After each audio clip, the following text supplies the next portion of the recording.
আসসালামু আলাইকুম। আশা করি আল্লাহর রহমতে সবাই ভালো আছেন। আজ আমি আপনাদের বলবো আনন্দদায়ক অথবা ক্ষতিকারক কিছু দেখলে পঠিত যেসব দোয়া করতে হয়। আয়েশা রাদিয়াল্লাহু তাআলা আনহু বলেন, নবী করিম সাল্লাল্লাহু আলাইহি ওয়াসাল্লাম যখন আনন্দদায়ক কিছু লক্ষ্য করতেন তখন বলতেন, আলহামদুলিল্লাহিল্লাযী বিনিমাতিকা তাতিম্মুস সলিহাত।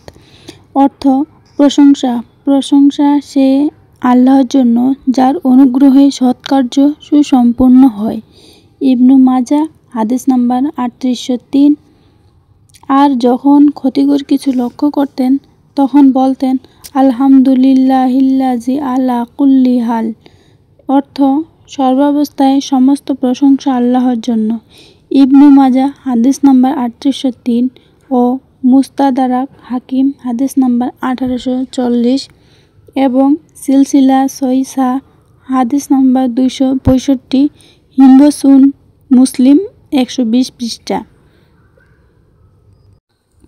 ভিডিওটি কেমন লাগলো অবশ্যই কমেন্ট করে জানাবেন আর সাবস্ক্রাইব করে আরও ভিডিও দেখার জন্য পাশে থাকবেন। আল্লাহ হাফেজ সবাইকে।